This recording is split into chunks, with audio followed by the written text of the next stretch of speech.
ప్రేక్షకులందరికీ నమస్కారం. ఈరోజు మన స్టూడియోలో ప్రముఖ వేదిక ఆస్ట్రాలజర్ అవినాష్ దాస్ గారు ఉన్నారు. గురుగారితో మాట్లాడదాం. గురుగారు నమస్కారం. నమస్కారం అండి. ఓం నమ శివాయ. ఓం నమో వెంకటేశాయ.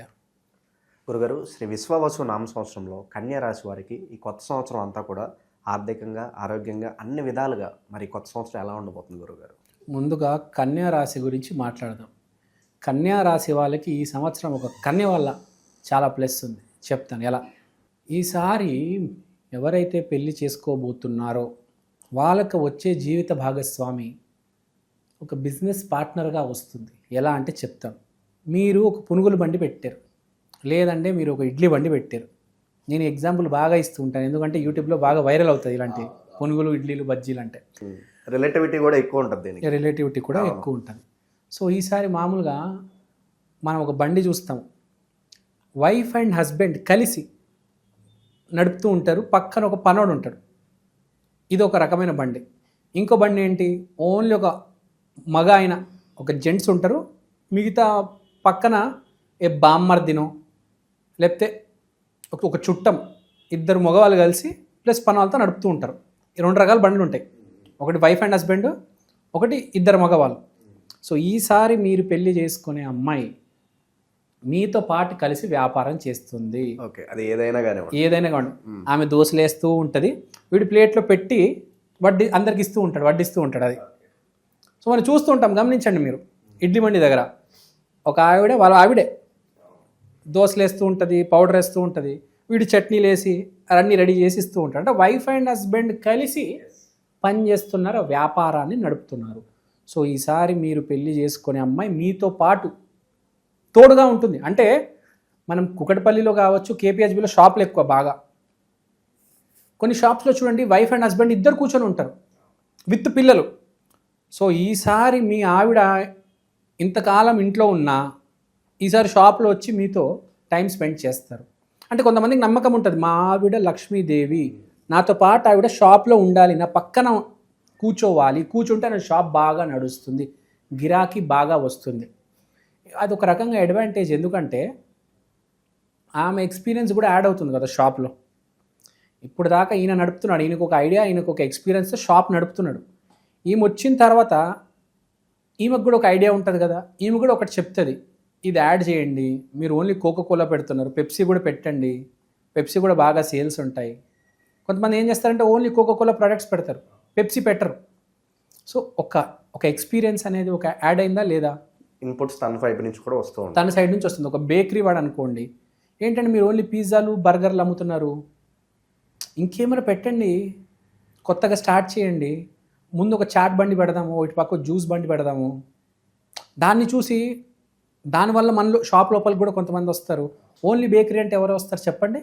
ఒక జ్యూస్ సెంటర్, చాట్ బండి ముందు పెడితే అలా అందరు వస్తారు గిరాకీ మెల్లిగా కదా. సో చేసుకున్న ఆవిడ చాలా హెల్ప్ అవుతుంది, ఆవిడ వల్ల అదృష్టం కలిసి వస్తుంది, వర్కింగ్ వైఫ్ దొరుకుతుంది. అంటే మామూలుగా హోమ్ మేకర్, హౌస్ వైఫ్ అంటాం మనం, అలాంటి ఆవిడ కాకుండా వర్కింగ్ పార్ట్నర్, వీడు ఒక సాఫ్ట్వేర్ ఇంజనీర్ అవ్వచ్చు, వీడికి కూడా ఇంకో సాఫ్ట్వేర్ ఇంజనీర్ దొరుకుతుంది. ఆమె కూడా చాలా సీరియస్గా ఉంటుంది, అంటే వీడికి హెల్ప్ అవుతుంది. అంటే ఆవిడ లేకుండా వీడు ఉండలేడు, అంటే ఎవరికొకరు లేకుండా వాళ్ళు బతకలేరు అనమాట, అంత ప్రేమ ఉంటుంది. పూర్వజన్మ నుంచి వచ్చిన కర్మలు అవి, మనకు పూర్వజన్మ నుంచి వస్తాయి. ఆ జన్మలో కూడా వీళ్ళిద్దరు కలిసి పని చేస్తూ ఉంటారు, ఈ జన్మలో కూడా మళ్ళీ వీళ్ళు కలిసి పని చేయాలి. నాట్ ఓన్లీ ఇంట్లో వైఫ్ అండ్ హస్బెండ్ కాదు, బయట కూడా ఇద్దరు కలిసి పని చేస్తారు. కొంతమంది చూస్తూ ఉంటాం కదా, 24 hours కలిసే ఉంటారు ఆ బిజినెస్ వల్ల. సో అలాంటి వైఫ్ అనేది రాబోతుంది. తర్వాత కాంపిటీషన్ దగ్గరకు వద్దాం. విపరీతమైన కాంపిటీషన్ ఫేస్ చేయబోతున్నారు అన్ని రంగాల్లో. సాఫ్ట్వేర్, పోలీస్, ఐఏఎస్, పునుగుల బండి, ఇడ్లీ బండి, metro rail driver, cameraman, road clean చేసేవాడు, అడుక్కునేవాడు కూడా, వాడికి కూడా కాంపిటీషన్ వస్తుంది. విపరీతమైన కాంపిటీషన్ వస్తుంది. ఆ కాంపిటీషన్లో వీళ్ళు 6 కొట్టబోతున్నారు, వీళ్ళే గెలవబోతున్నారు. కానీ విపరీతమైన కాంపిటీషన్ వస్తుంది, వీళ్ళు గెలవబోతున్నారు. అది కాకుండా 10 రెట్లు వీళ్ళు కాంపిటీటర్ కన్నా ఎక్కువ సంపాదించి చూపిస్తారు. రాహు 6వ ఇంట్లో ఉంది, మోడీ గారు కూడా రాహు 6వ ఇంట్లో ఉంది. అందరినీ ఎలక్షన్లో ఓడించి 3 సార్లు ప్రైమ్ మినిస్టర్ అయ్యారు. కాబట్టి పొలిటీషియన్స్కి ఎస్పెషల్లీ కన్యా రాశికి ఎలక్షన్ 100% గెలవబోతున్నారు. గ్యారంటీ. మీరు ఏదైనా పోటీ చేస్తే ఎలక్షన్లో గ్యారంటీ గెలుస్తారు. రాజకీయ నాయకులకు మంచి గుడ్ న్యూస్ చెప్పారు అయితే. ఎస్, రాజకీయ నాయకులకు చాలా బాగుంది. తర్వాత గురువు 10వ ఇంట్లో ఉన్నాడు కాబట్టి వర్క్ ఎథిక్స్ చాలా బాగుంటాయి. ఏదైనా వ్యాపారం చేసినా ధర్మంతో చేస్తారు, జాగ్రత్తగా చేస్తారు, 10 మంది గురించి ఆలోచిస్తారు, అడల్టరేషన్ చేయరు, పాలల్లో కల్తీ చేయడము, పునుగుల్లో సోడా కలిపేయడము, అలాంటి పిచ్చి పనులు చేయరు. ఇప్పటిదాకా చేసున్నా కూడా అవన్నీ మానేసి మంచి దారిలోకి వస్తారు. ఈ డాక్టర్లు కూడా ఎవరైనా కన్య రాశి వాళ్ళు ఉంటే కూడా నీతి నిజాయితీగా ట్రీట్మెంట్ చేస్తారు. మందులు కూడా మంచి మందులు రాస్తారు, జెనరిక్లో కొనుక్కోండి అని చెప్తారు. సో ఇక్కడ పాయింట్ ఏంటంటే కన్యా రాశి వాళ్ళకి చాలా బాగుంది.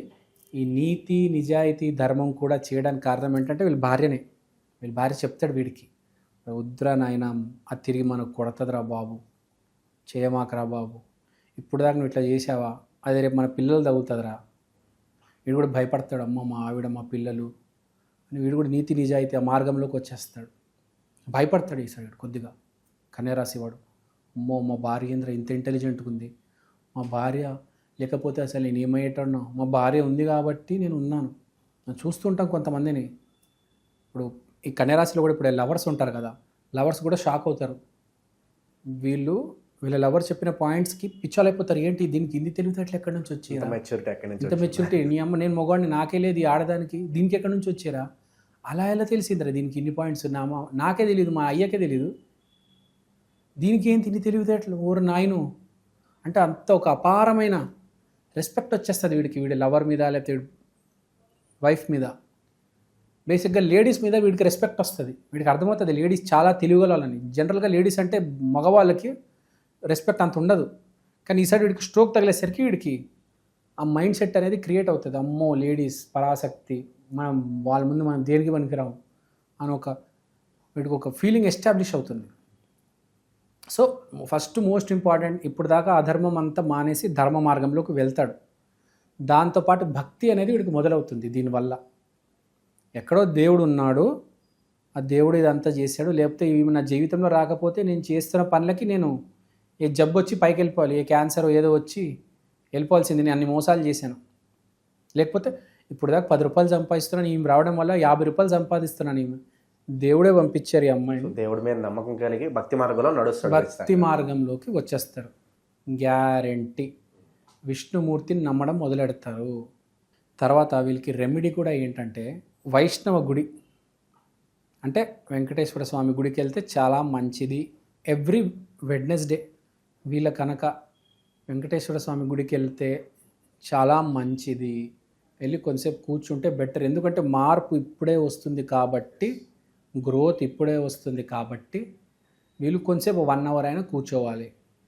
ఎంత పెద్ద సినిమా హీరో అయినా, ఎంత పెద్ద సినిమా హీరోయిన్ అయినా గుడికి వెళ్ళి కొంతసేపు కూర్చుంటారు. మనం రీసెంట్గా చూసాం, రష్మిక మందాన గారు హిమాయత్ నగర్ టీటీడీ టెంపుల్కి వెళ్ళారు. అవసరం ఏముంది, అది అర్థం చేసుకోవాలి. ఒకటి గుర్తుపెట్టుకోండి, జీవితంలో అమ్మ నాన్న భార్య హస్బెండ్ పిల్లలు వీళ్ళందరూ టెంపరీ. వచ్చే జన్మలో మ్యాక్సిమం అందరూ మారిపోతారు, దేవుడు ఒక్కడే పర్మనెంట్. ప్రతి జన్మలో వీళ్ళందరూ మారిపోతారు, అమ్మ నాన్న ఫ్యామిలీ అందరూ మారిపోతారు, దేవుడు ఒక్కడే పర్మనెంట్. ఆ దేవుడిని నమ్మాలి. దేవుడు చెప్పేది ఏంటి, ఒకటే, నువ్వు పాజిటివ్ డైరెక్షన్లో ఉండు, దేవుడిని నమ్మండి, ఆ పాజిటివ్ డైరెక్షన్లో దేవుడు తీసుకెళ్తాడు. అది ఇప్పుడు మీకు వచ్చిన భార్య పిల్లలు అమ్మ నాన్నకు కూడా దేవుడు ఇచ్చింది గుర్తుపెట్టుకోండి. అది కూడా ఎందుకు ఇచ్చారు, మీరు పాజిటివ్ డైరెక్షన్లో ఉన్నారు కాబట్టి, ఎక్కడో స్టార్ట్ అయింది కాబట్టి మీకు మంచి భార్య రాబోతుంది, లేకపోతే వచ్చేది కాదు. మీరు పాజిటివ్ డైరెక్షన్లో ఉన్నారు కాబట్టి మిమ్మల్ని కాపాడుతుంది. ఎక్కడో ఉంది పాజిటివ్ మీలో. మీరు ఇప్పుడు ఎంత నెగిటివ్లో ఉన్నా పూర్వజన్మలో పాజిటివ్ ఉండుంటే భార్య రూపంలో వచ్చి మిమ్మల్ని, దేవుడు భార్య రూపంలో వచ్చి మిమ్మల్ని నెగిటివ్ నుంచి పాజిటివ్ డైరెక్షన్లోకి తీసుకెళ్తారు. So this is very important. So మనం ఎప్పుడు పాజిటివ్గా ఉండాలి. దేవుడు చెప్పేది అదే, 10 మందికి సహాయం చేయాలి. అండ్ మోస్ట్ ఇంపార్టెంట్, దేవుడిని ఏది అడగకూడదు. అడిగితే నీళ్ళు ఇస్తారు, అడగకపోతే పాలు ఇస్తారు. గుర్తుపెట్టుకోవాలి. Don't ask for anything, have trust, he will give you the best. గుడికి వెళ్ళగానే ఎక్కువగా అందరూ లిస్ట్ ఉంటుంది కోరికలు. గుడికి వెళ్ళగానే అందరూ అడుక్కునే వాళ్ళుగా తయారవుతారు. Don't become a beggar. When you go inside the temple just have some gratitude and be positive. మీరు అడగొచ్చు, అడిగితే తప్పు ఏం లేదు.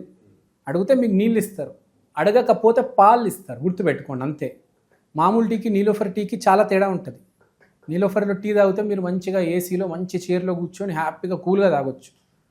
రోడ్ మీద తాగితే పైన ఎండ, చిన్న గ్లాసు, టీ కూడా తక్కువ, నార్మల్ టేస్ట్, అంటే మిడిల్ క్లాస్ లైఫ్. అదే నీలోఫర్కి వెళ్తే ఎంత రిచ్గా ఉంటుంది అది. అందుకని ఎప్పుడు ఏది అడగకూడదు, ఉన్నదాంతో సంతోషంగా ఉంటే చాలు.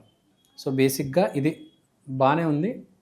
మీ భార్యను నమ్మండి చాలు, అంత బాగుంటుంది. సో ఓవరాల్గా ఈ కొత్త సంవత్సరంలో కన్యా రాశి వారికి ఎలాంటి రిజల్ట్స్ ఉండబోతున్నాయో మీ మాటల్లో చాలా చక్కగా వివరించారు గురుగారు. ధన్యవాదాలు.